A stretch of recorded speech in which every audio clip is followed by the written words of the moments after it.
And so today I hope you all enjoyed the holidays and things. And today we're going to hear from Dr. Thorne Lay, who's a professor in the Earth and Planetary Sciences. And I'm super excited to hear about his talk, actually, because over the holidays I was in Japan, and maybe he'll talk a bit about that, I'm not sure, but I felt like a very tiny earthquake when I was there, so I don't know. My brother was like, there's an earthquake happening right now, like looking at his phone. Yeah, I'll give it away.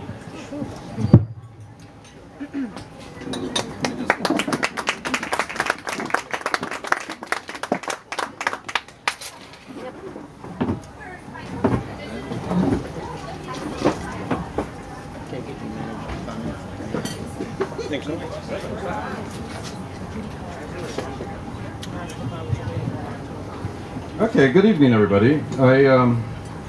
It's an awfully nice night to be talking about earthquakes, but they are very much in the news of late, and I thought my goal here was to give you a bit of an update of what's been happening around the world, producing events like this that are having tremendous impact on many different parts of the world. And of course, we're very concerned about earthquake potential here in Santa Cruz. So this is a threat of to our own existence, our own lifestyles, the potential for large earthquakes. But we can gain insight from looking at these recent earthquakes. And I wanted to give you some information about what we're learning by studying these, because for the past 10 years, there's been an unusual number of big events. And we have collected far more data for any one of those events than we had for every event before that occurred in the last century. And this is through massive efforts to put out instruments to study these earthquakes. So we're learning quite a bit. I wanted to give you a little bit of synopsis of what we're learning from some of the big events that have happened recently. It's informal. If you have questions, interrupt me. Otherwise, I can address things at the end. But my goal here will be to go through several different events of late to give you a sense for not only what type of processes are involved in earthquakes, but also how we are capturing that and scientifically evaluating. Everybody has probably heard of plate tectonics. This is the framework in which we interpret earthquakes around the world. The notion that the Earth's surface is broken up into segments of large pieces of stiff rock that are moving relative to one another, or what we call plates.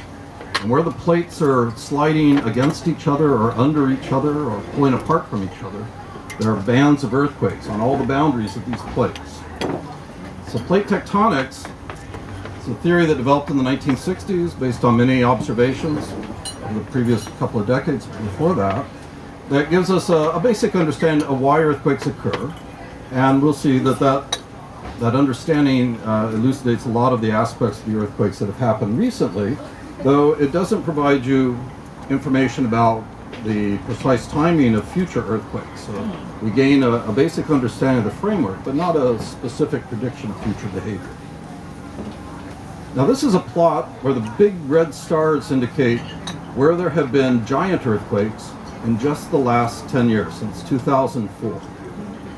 Big red stars here are all around the edges of the Pacific, which is on the plate boundaries around the Pacific Ocean, where it is primarily thrusting under the continents of South America, under the Aleutians and Alaska, under Japan, along this region of northern New Zealand. This is Tonga. Subduction or underthrusting of the Pacific plate is responsible for the majority of these big earthquakes. What's interesting about these is that we measure the size of earthquakes. These are all magnitude 8 or larger. We call that a great earthquake. And if you count the number of great earthquakes in the last 9 years, since 2004 when this really kicked off, there have been a total of 16 shallow earthquakes around the world that are magnitude 8 or larger, and one deep earthquake. So a lot of earthquakes, about 1.8 or almost 2 events a year. Over the prior century, where we have records and we know we've recorded all the magnitude 8 earthquakes, there was only an earthquake every year of the size, or maybe 2 out of every 3 years. So for the past decade, there have been 2.5 times more than normal of these earthquakes occurring. And this is a little bit alarming because, well, they're happening everywhere. They're big events that produce devastating impact both from shaking and from generating tsunami. And there's some question about why there are so many that we might address later on. What I'm going to do is talk about some of these earthquakes, give you a feeling for what we observe about them, how we study them, and what we're learning about them, and exploiting the fact that with so many events happening recently, we've got really great recordings for them. That's indicated here where, as a function of time, going back to when we first began to record earthquakes. We developed the instruments in 1870 or so, and first put instruments around the world in the late 1890s, and began to study systematically earthquakes. So from around 1900, we only have 114 years of recorded history where we have records that we can study big earthquakes from. And these are when earthquakes of various sizes, from magnitude 7.5 up to 9.5, have happened as a function of time. And you can see it's not uniform, that there are times when there's more earthquakes or fewer earthquakes, when there's bigger earthquakes or just lots of smaller earthquakes. And there are many smaller earthquakes. But what I'm going to be focused on are the events bigger than magnitude 8, of which there are those 16 in the last 9 years happening right here. If you look at the prior 40 years before that, there were very few. So the rate has changed, and there's a significant increase in rate, but it's comparable to the rate that was observed in the 1950s and 60s when there were also great earthquakes occurring around the world. So this may not be alarming in the sense that statistically there have been groups of big earthquakes in the past, but what's different is that from around 1985 on, we began to put out very high quality seismic instruments around the world, to put out GPS sensors around the world that can record the position of exactly where different points on plates were and measure their movements.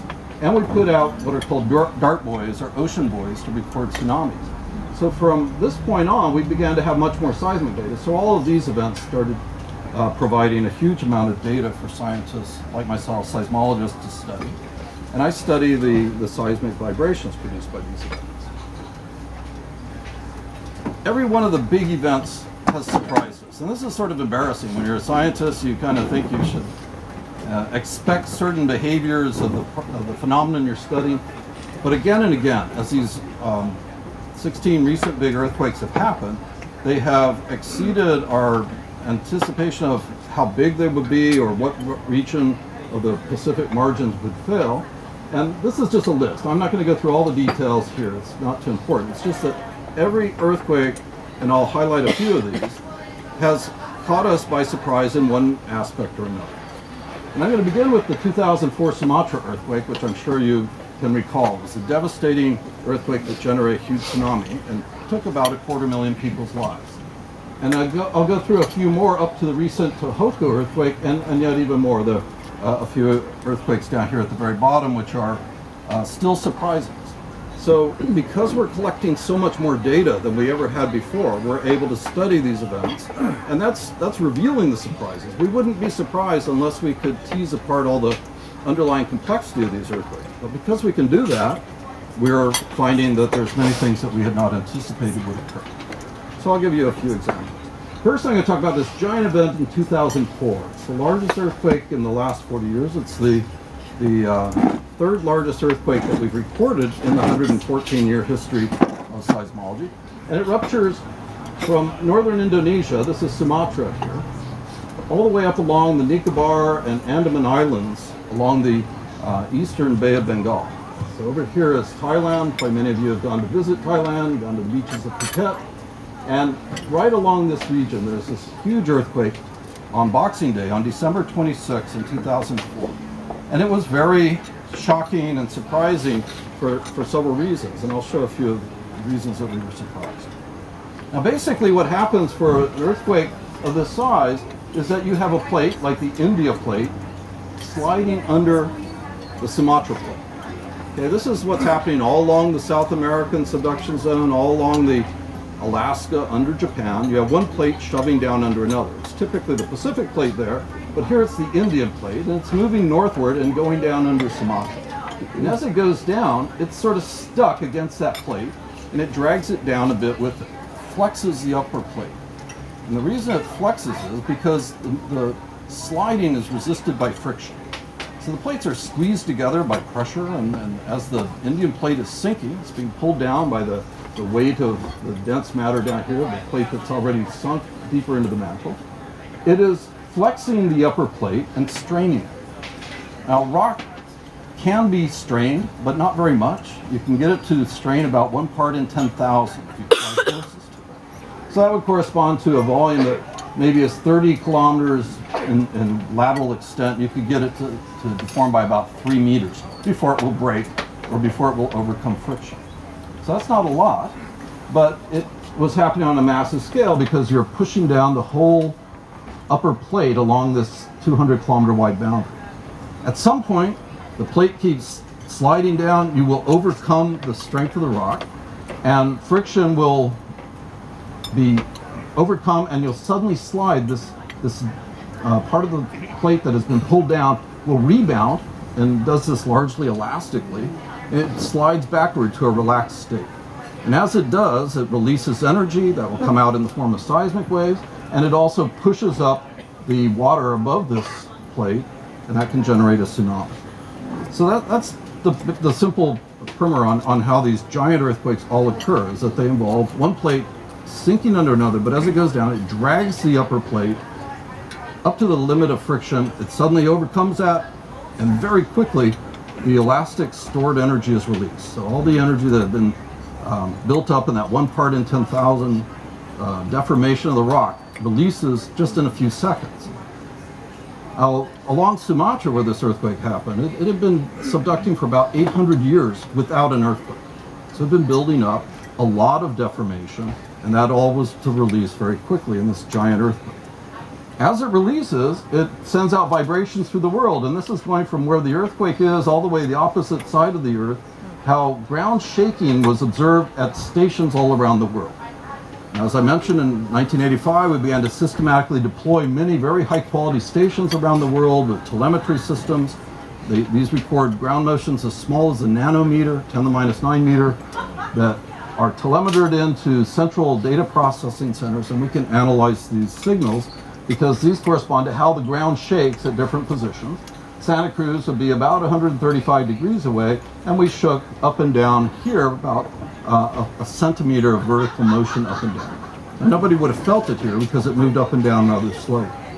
But this provides data that seismologists can then use to study the energy release from the faulting process that occurred during the earthquake, the sudden sliding.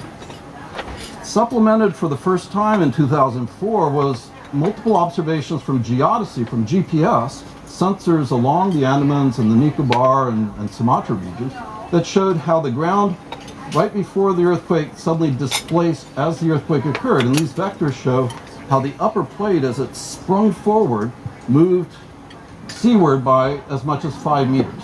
So all along the region that ruptured. And this helps us also to determine how the earthquake slipped and what the total amount of energy release was. So we have seismic recordings, we have GPS recordings, and this is really the first giant earthquake for which we had good GPS data, and it took several years to collect all this data, so it wasn't immediately available.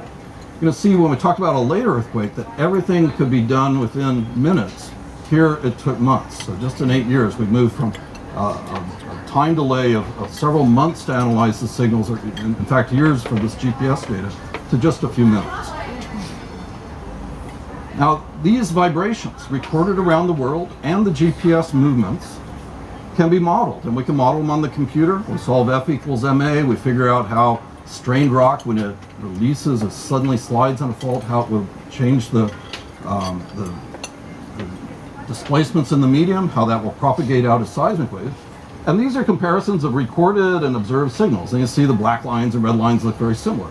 That's because we can extract a lot of information about the earthquake source, since we know the structure of the earth very well and can predict how the waves will propagate through the earth. Okay?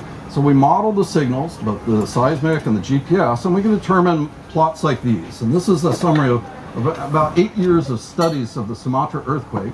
This is showing where the aftershocks went. They tell us the rupture went 1,500 kilometers. It's about the length of California. that it involved the Indian plate on this side shoving down under this plate, which is the Sumatra, or it's actually a Southeast Asian plate. And along there, we could, from analyzing the seismic waves and the GPS, we can see, estimate how much sliding occurred on the fault. And all these are models from either seismic waves or from the GPS measurements, telling that the fault slipped as much as 30 meters in some places, these bright red patches, and in other places it was more like 5 meters. On average, the sliding was about 10 meters, or 30 feet, along that 1,500 kilometer long stretch of fault. And is that sliding, is that like a lateral or vertical displacement or some mix? This is the under thrusting. It's how the Indian plate, how far it moved under, or how far the upper plate moved relative to it. It's the relative amount of slip. Okay? But up to 30 meters, so it was huge, and it was very, very long. Now, as it slides, it pushes up the ground, and this little movie is going to just show from one of our models for the rupture process. It's going to start off of Sumatra, and it's going to rupture 1,500 kilometers to the north. So it's going to start down here. Here's Sumatra, and what you're looking at is the ocean bottom, the seafloor in this model, and you'll see in red areas that lift up. And if you look closely, you'll actually see the ground is lifting in the red areas. In the blue, it's dropping down. And this is that springing upward of the upper plate. You can see it's pushed up along where the fault reaches to the surface, and it's pulled down over here. So along all this region, for 1,500 kilometers, over a zone that's about 200 kilometers wide here and about 100 kilometers wide up in the north, you have pushed up a huge amount of ocean water, or pulled down a huge amount. And what this does is generate a large sea wave. And what you'll see now is the surface of the ocean that responds to that sudden uplift. It pushes up a big pile of water that spreads. This is going off toward India to Sri Lanka. This is coming over toward Phuket. And you'll see that Banda Aceh, the tip of Sumatra, is just getting walloped by big waves. The waves came in as high as 50 meters on the tip of Banda Aceh, so 150 feet. They're going to hit Phuket over here in Indonesia after 2 hours traveling that way, 2 hours traveling to Sri Lanka, and they'll still be 9 meters high. Okay, so this swept into the beaches, and as it did, of course, it was devastating. Banda Aceh is a very flat city on the edge. This was an affluent suburb on the margin of the city, and completely overtopped. It just washed away everything on this peninsula. People had no time to react, because it only took 15 minutes from when the fault started to rupture to when the wave hit. And there wasn't much warning. They knew that there was a giant earthquake. They could feel the shaking. But in Banda Aceh, in northern Sumatra, it's very flat. There's no high ground to run to. So, once you pick yourself up after being knocked down on the ground, your immediate thought is your family and whatnot. You're not thinking, I've got to get to high ground. They didn't have time. 100,000 people died here. The wave spreads out from along this fault. This is the area they got uplifted. This is the area got pulled down a little bit. As it's uplifted, it's going to spread all the way across the Bay of Bengal, and it hit Sri Lanka about 2 hours later. Okay. And at this time, just in 2004, it's only 10 years ago, there was no warning of the coming tsunami. They had 2 hours to clear the beaches. At the time, we did not have a tsunami warning system operating in the Indian Ocean, so nobody got the warning. So 10,000 people died on the beach in Sri Lanka and along the eastern coast of India, and another 10,000 died over in Phuket as a result of no warning being issued that the large tsunami waves were on the way. This happens again today. There will be ample warning.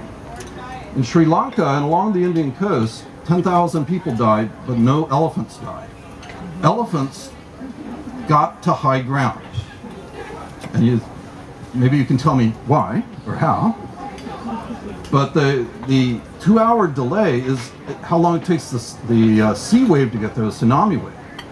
The shaking from the seismic waves, the P waves, went through the ground much faster.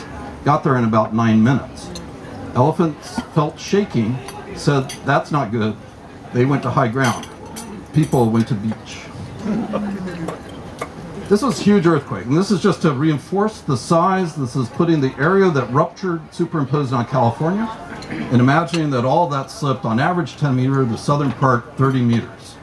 So pretty amazing.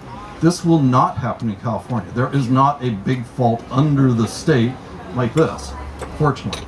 Yes. What about from Petrolia to British Columbia? Right here, along this, Northern California, there is indeed a large fault where you're thrusting this old relic piece called the Juan de Fuca plate. It used to be the Eastern Pacific plate, is under thrusting here. And all along this region, these are where the volcanic arc along Cascadia is. This region is capable of having a comparable size earthquake. Now, when I was a graduate student, just in 1985, we didn't really know that, but it was discovered in the 1990s that there have been magnitude 9 size earthquakes along here. And in fact, there's been a bunch of them. The last was in 1700. And we know it best because it produced a devastating sea wave in Japan that we can tell exactly when that earthquake occurred. It was comparable in that it produced at least 30-meter tsunami heights along the western coast of Cascadia, so along this margin. And we have documentation of that, largely from oral tradition of native peoples living there, that indicated that canoes ended up at the tops of trees.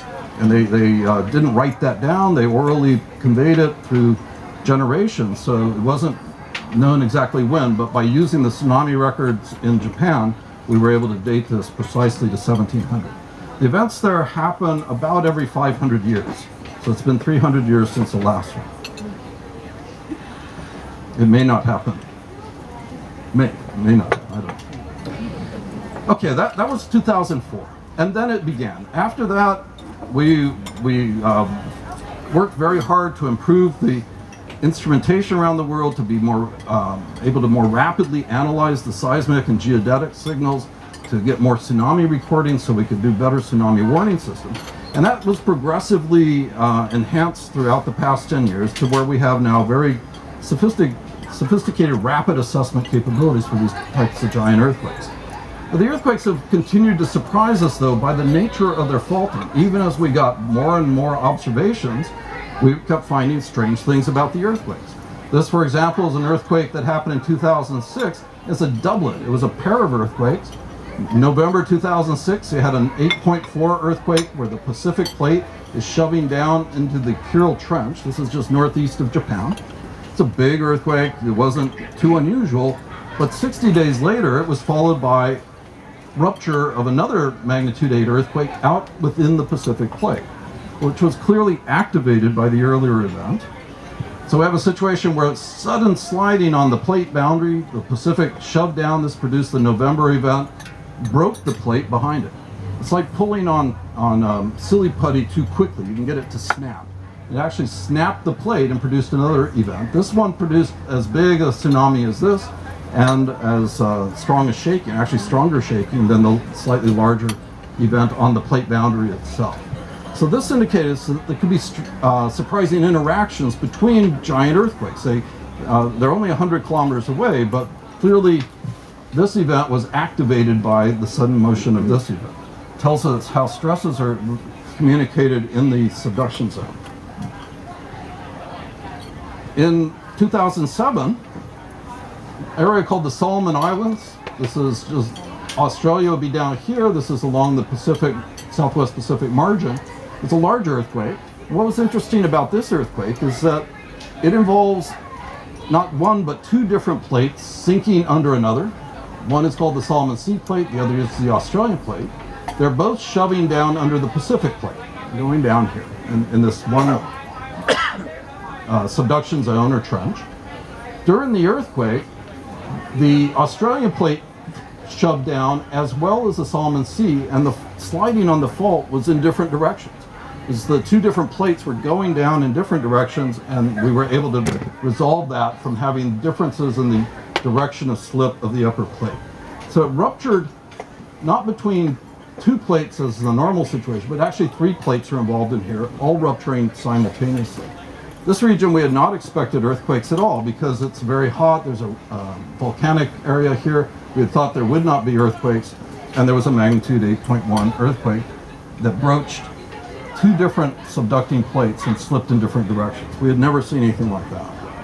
Along Peru, 2007, 2001, we had examples where earthquakes occurred, but when we analyzed the detailed recording, we found that they began with smaller events that were ruptures of the little red areas that triggered immediately very big ruptures on the adjacent fault.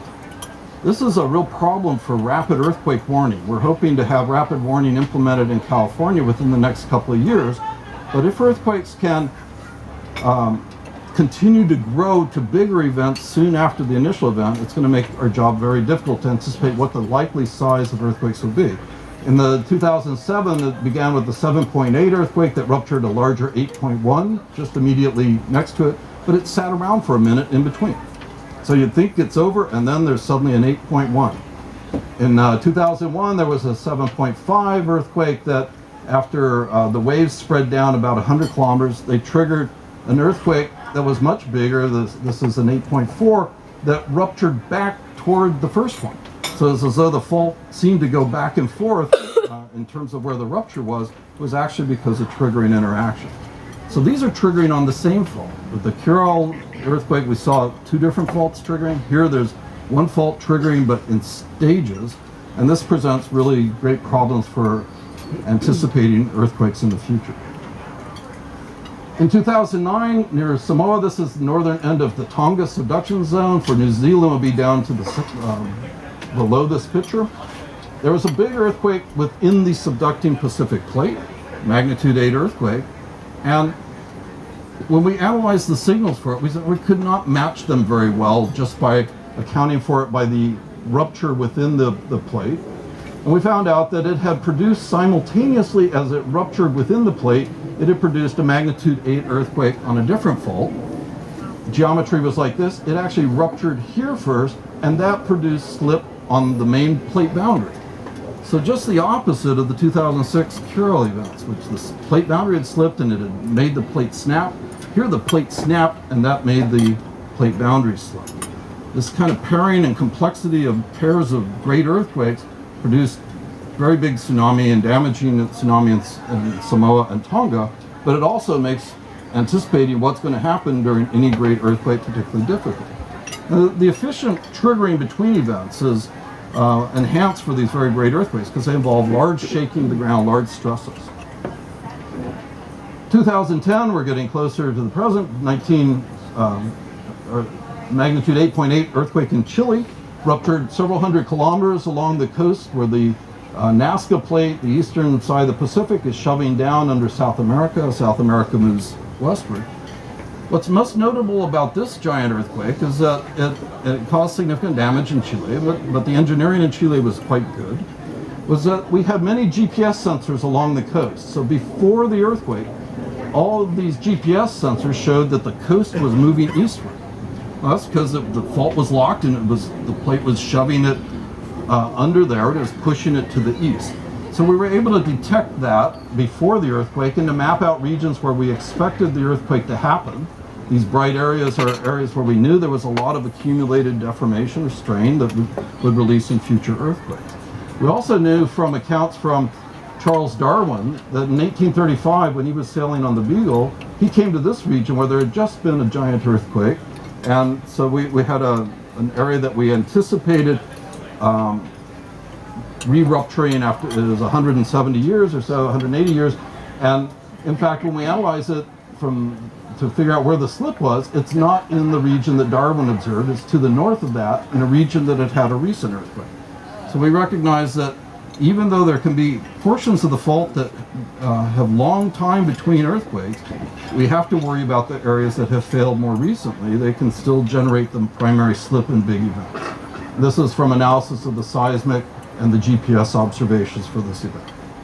Okay, so we're getting more and more information from each event, but the mother of all data sets is for this earthquake. This is the 2011 earthquake where the Pacific plate is under thrusting along Japan at about 9 centimeters per year.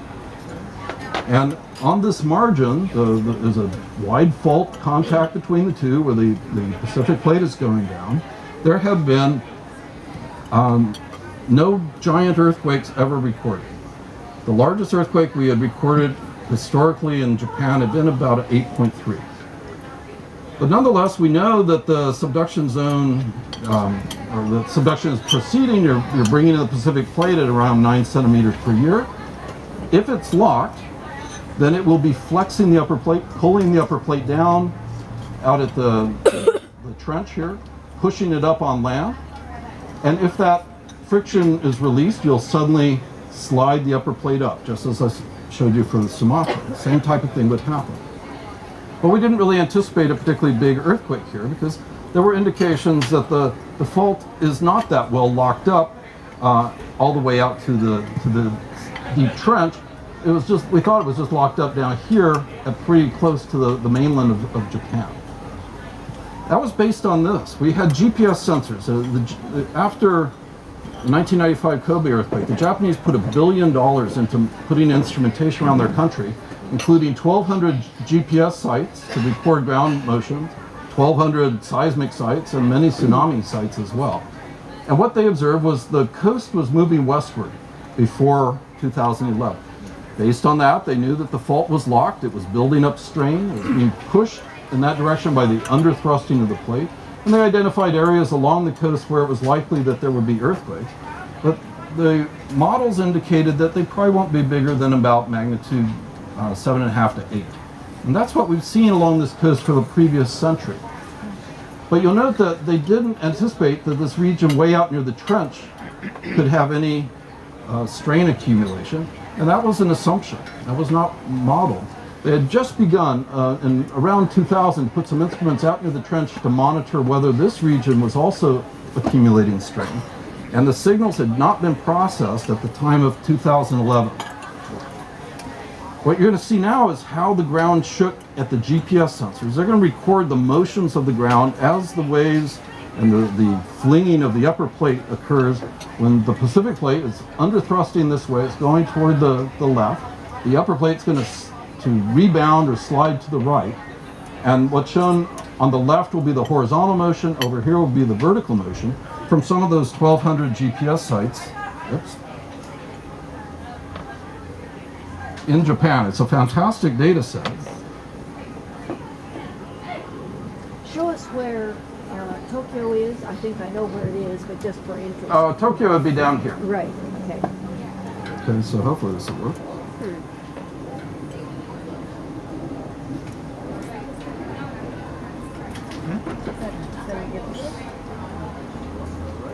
Tokyo's protected. I'm not getting the movie to go. I don't know why. Yeah, but Tokyo has its own earthquake problem. Oh, really? Okay, well, I'll show the movie afterwards if you're interested. Oh, it's going? On the right, anyway. Okay, there. Okay, there's the earthquake. It's taking a little while for the waves to get to the coast. And those vectors are the horizontal eastward motion of the upper plate. And you can see it's expanding as the way the seismic waves expand. The coast is moving and you have this vertical motion. The maximum vectors here are about 4.5 meters. So the coast of Japan sprung forward 4.5 meters toward the Pacific during this event. Okay? And then there's a magnitude 7.9 aftershock in the south.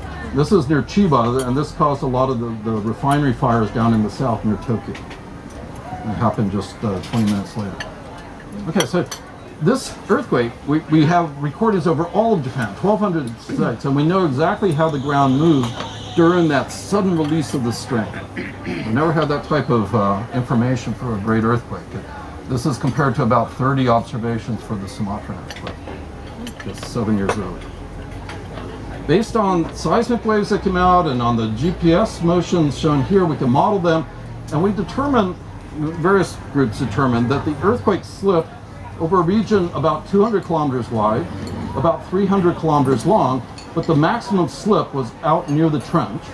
On average, it's about 15 meters of slip, but out near the trench, it slipped as much as 60 meters.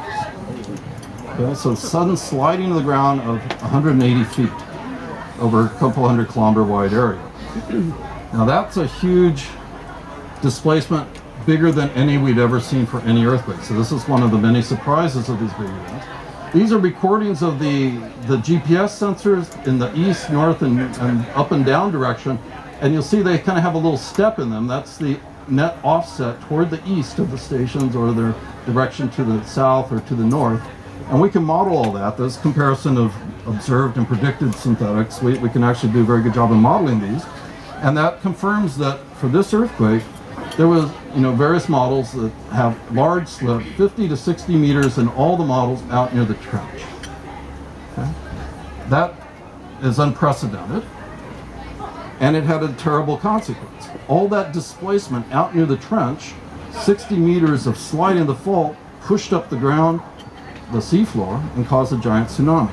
That tsunami came in along the coasts of Hokkaido and Honshu, and it ran up as much as 40 meters over about a 100-kilometer long stretch of the coast. It averaged around 15 meters in this central part of Honshu. Overall, this is a 6-meter level there.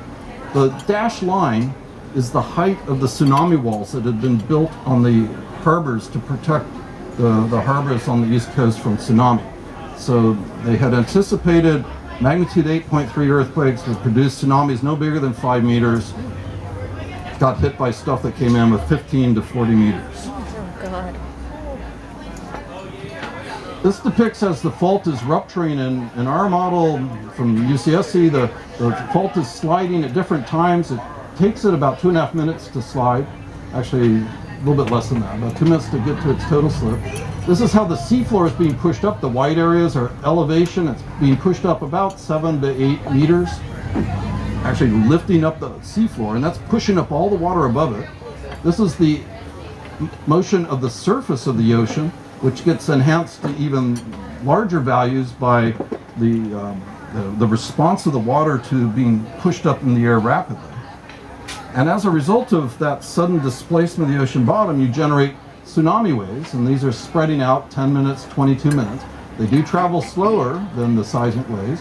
So there's a little bit of time from when the earthquake happened till these hit the coast. It's about 30 minutes. There's a little bit of time to warn people. In Japan, we had almost immediate announcement of potential for 3 to 6 meter tsunamis to be coming. This led to massive evacuation of the coast. People looked at the tsunami wall, said, 5 meters, 3 to 6, this could be bad. Many people acted, some didn't, and in fact, it was a choice. But as a result of the very good building construction in Japan and the effective warning, many people were able to evacuate. Probably on the order of 40,000 people got to high land. 20,000 people will lose their lives in this tsunami. I'm going to show you just a 3D display of the motion. Here's the deep trench, the Pacific plate's coming in from the right, sinking down under Japan. And it's rubbing against this upper plate, which has been pulled down, and it's going to spring forward. As the ocean floor moves up, you'll see a big lump in the ocean develop. And what you'll see here is a plot of the ocean surface. So let's run it from when the earthquake begins. Sudden bulge. That huge bulge is around 11 meters high. And it's going to spread out. It's going to travel more quickly in the deep water going toward Hawaii, but very slowly toward the coast. So you've got some time as this wave is coming in toward the coast. As it approaches the coast, it actually amplifies because the water is getting shallower. All that wave energy piles up. And so you end up with bigger waves coming in on the coastline of Sanriku up here, up to 40 meters. Right here is Fukushima nuclear power plant. The wave will come in there at 15 meters high. They had a 5.6 high tsunami wall, 5.6 meter high tsunami wall. So why were they warning of 3 to 6 meter tsunamis when it was so much higher? The Japanese processed the signals right away for the earthquake. They underestimated the total size, primarily because they were using 10-year-old procedures for estimating the earthquake size from the seismic shaking. We've upgraded the Japanese. It's something we've been able to help them do. And they would use procedures now that within 3 or 4 minutes would get the right size. They thought it was about an 8.3. That's what they were expecting. Their initial estimates suggested it was around that size, but they were only seeing the beginning of the rupture, and they hadn't seen the full 2 minutes of rupture yet, so they underestimated. But the public warning that was issued was fell short of how big it actually ended up being. Today, that would not be the case. So we learn by bitter experience how to do this better and better. Now, Japan had put many instruments right along the coastline. These are buoys out at sea, and we can record the signals there just as we can record seismic and GPS signals. These are from ocean buoys that measure the pressure above the ocean bottom. So if a large amount of water comes in, the pressure goes up, that's communicated to land, and so we can get these signals in and detect the amplitude of the ocean as a function of time. Those signals can also be modeled. So these are not seismograms, these are not GPS recordings, these are actual ocean wave recordings modeled by the earthquake rupture model produced in our group. And they do a very good job of matching the peak amplitude of about 6 or 7 meters as the wave is just offshore. Still got about 10 minutes to go from where these buoys are to when it hits the coast. And that system is good for warning that the wave is coming. The Japanese are spending another $1 billion to improve the network of ocean instruments so that they'll do much better in the future. They'll have hundreds of instruments offshore rather than dozens. Yeah. Oh my god. It's coming in at on the order of 100 miles per hour into the shallow water. Okay? That's why it took about 30 minutes to go the 150, 200 kilometers from the ocean where the earthquake had started and where the ocean floor had been pushed up. So that's much slower than the speed of seismic waves. The seismic waves are going at around 9 kilometers per second, something like that, for the P waves that are used to detect the earthquake. So we have the ability to detect the earthquake on the order of 15 minutes ahead of when the tsunami got to those first tsunami buoys. And then you've got another 10 minutes before it hits the coast. For these early warning systems, what's the temporal bottleneck? What causes it to take several minutes before the public gets alerted? Well, partly it's just the time it takes for the waves to get to the sensors. So it took time for the waves to travel. They've already lost about half your time from when the earthquake happened before they get the sensor. You have to rely on the seismic waves to do the very first cut. You can confirm that with the tsunami waves, but you have only 10 more minutes before the waves hit. So the evacuation has to be initiated right from the first seismic shaking. You can't wait for the tsunami amplitudes to be confirmed. And if you could build buoys further out in the ocean, or is the ocean too deep there? That's what they're doing. That's why it's $1 billion. They're putting out a huge network of cables that will lie on the ocean floor with instruments all along it, so they have telecommunications from the offshore positions to land. Essentially instantaneous. It'll be instantaneous detection of the change in pressure, so they'll see the uplift and they would know. Of course, it may be another 900 years before the earthquake in that area. So, yeah. We're advocating that they do something like this along Cascadia, but the U.S. has not got $1 billion to invest in Cascadia. Well, yeah, maybe they would, but... What about putting accelerometers out where you expect the first shocks to hit the surface? They have that as well. They have ocean bottom seismometers. They can be deployed, and they will be on this cable.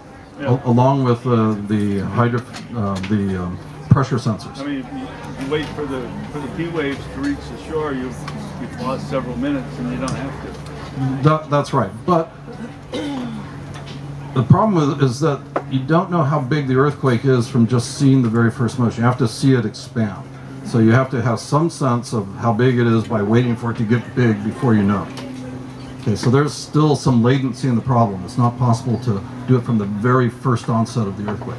But isn't the size of an earthquake sort of proportional to how long along partially proportional to how long along the fault it spreads? And sure, it's suggesting the earthquake gets bigger the bigger the area that ruptures, but it takes time for it to rupture. Yeah. The rupture expands at on the order of 2 kilometers per second, so to go 100 kilometers is taking 50 seconds. So you can't do better than the expansion of the fault revealing how big the event will be. I'm under the impression that we can measure the height of the sea level fairly accurately from satellite imagery, but I don't know what that accuracy is at. Is it at the millimeter level you need to do earthquakes? No, it's at the centimeter level. You have a lot of noise in the satellite detection, very large area, but you don't always have satellites, and the most of the systems that are out there to measure sea level are not geostationary, they're moving, and they're doing swaths. So they're going to come around every couple of But at days. $1 billion, just want to look at the price of a satellite. Oh, yeah. But That really does a lot of money. I would put out a lot of buoys before I put out more satellites. Small request for favor. Can you either repeat the questions or have them Yeah. Sure. first people hold until the end? Okay, let me go on. I'm close to wrapping up here. I want to show you what the Japanese saw. Okay, this happened during the day. It's the best visually depicted tsunami ever because there were many traffic helicopters flying up and down the Sendai coast, and they looked out to sea and saw stuff like this, which is very long waves coming in. You can see that this is not the first one. There's all been a wave that's broken out. You get sets of waves of the tsunami sweeping in. And the wave heights here are around 15 meters. The berms along the coast were about 6 meters high. So they get overtopped. Wherever you had rivers coming down the coast, you have channels in which the tsunami water could pile up and sweep along and then broach out of the levees onto the surrounding floodplains. Here's the Sendai airport. So you can see the tsunami front just reaching this point. It's not very huge here, and this was not destroyed. You're already a few kilometers inland, but it's obviously causing chaos. And there's the terminal. I don't know if you've flown into Sendai. It doesn't look like this all the time. They brought in ships and deposited them in downtown, and it caused tremendous devastation along the coast. This is an example of a 5-meter high tsunami wall.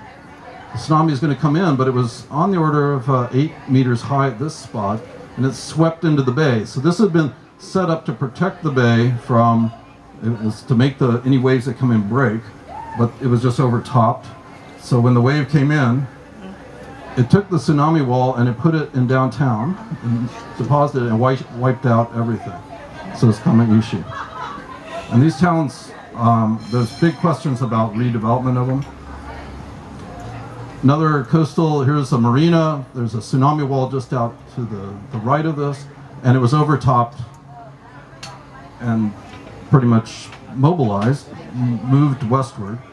And this is an example of entire town being mobilized. All of this has been transported. So it's erupting and burning, but it's largely been pushed by the tsunami inland and is, total destruction. So wait, what was the fire from? From the earthquake causing fires? Yeah, there were many ruptures of gas mains, and fires will break out even. And once you have this debris pile burning, it's much combustible stuff in it. Unfortunately, a lot of people got out of these towns. Here's Fukushima nuclear power plant, and I won't go into details about Fukushima, but this is the result. These are the exploded reactors. What happened in Fukushima was that they had too small of a tsunami wall to protect it. The tsunami came in, wiped out the power system, so the backup power was disrupted, and they weren't able to keep cooling of the reactors, and led to buildup of hydrogen gas that exploded and caused radioactive release. That's still an ongoing disaster, of course. The waves spread out. It took about 10 hours for it to get all the way across the Pacific and come to Santa Cruz. Here's the bay, the wave coming into the bay.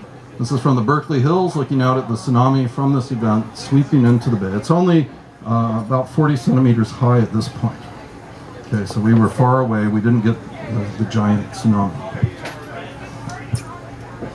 All right, very quickly, just a couple of more extreme earthquakes happened just the last couple of years after that remarkable event in 2011. In 2012, there was an earthquake that ruptured off of, this is where the 2004 Sumatra earthquake was, that huge one I talked about at the beginning. Out in the plate, there was an earthquake that ruptured with magnitude 8.6. And it was not on the plate boundary, it was within the plate. The plate was fragmenting, and what's happening is two plates are separating. The India and Australian plates are breaking apart and forming a fracture that's going to split those plates into two pieces. And these giant earthquakes were part of that fracturing process, but they were remarkably complicated. We found that they happened on a network of faults. All these faults activated with magnitude 8 size earthquakes on them, rupturing within a couple of minutes. So there were at least 4 large faults rupturing in the most complicated earthquake we've ever seen. In last year, the biggest deep earthquake we've ever seen. It was recorded. This is now 610 kilometers deep. Subducted Pacific plate. It's sinking under Kamchatka. Here's Japan down here. And it caused a huge rupture which had the largest energy release, the largest length of any deep focus earthquake that we've ever observed. So they keep surprising us. These extreme events have happened with amazing frequency just in the last few years. I'll quickly summarize. There's a lot of detail about what we learn and how we analyze each that I'm not going to belabor, but there's a great variety of behavior that's probably been illustrated by the slides I've given. We've seen earthquakes that rupture the entire width of the plate boundary all the way out to the trench. Events like the Tohoku event, Chile ruptured pretty close to the trench, not all the way to it. We've seen events along Sumatra happen, sequences of events after 2004. There was 2005, 2007. Other magnitude 8.5 and larger events happen along the coast. We've seen like the Solomon Islands, it ruptured where there are two different plates going in different directions. It went right across there. We've seen events where you have thrusting on the, or under thrusting of the plate on the plate boundary, activate breaking of the plate. That's like the Kuril event. Samoa, the plate broke and that caused under thrusting. We have every combination you can imagine of great earthquakes, and most of these were not, there was no precedent for them. We had not seen anything. We never seen anything like the Indo-Australian event that was offshore Sumatra rupturing on 4 faults. That level of complexity had not been observed. So the Earth is dealing up some surprises, but we've got enough data now that we're beginning to formulate an understanding of what are the frictional properties on the fault, how variable it is, how it varies with depth along the fault, that can accommodate the variety of observations that we have, as well as give us the ability to interpret the geodetic and tsunami measurements that we make for how these large faults are sliding. Okay. So in conclusion, these earthquakes are being, there's been a lot of them. They've been quantified with unprecedented detail because we have vastly improved data sets of seismic, geodetic, and tsunami instrumentation. We're very good at modeling these for propagating the waves either in the oceans or through the Earth's rocks and calculating quantitatively how much sliding occurs on faults, how the slip varies spatially. And this is giving us a comprehensive understanding of the behavior of large earthquake faults.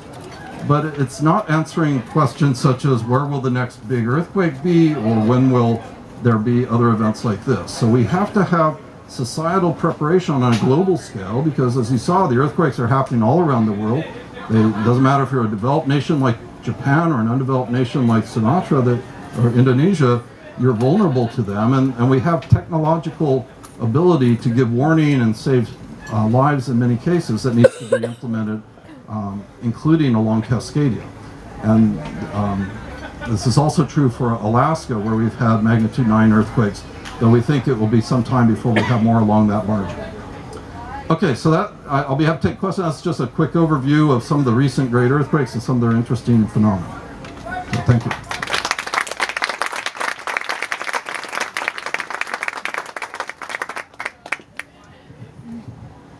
That was a really thought-provoking statement.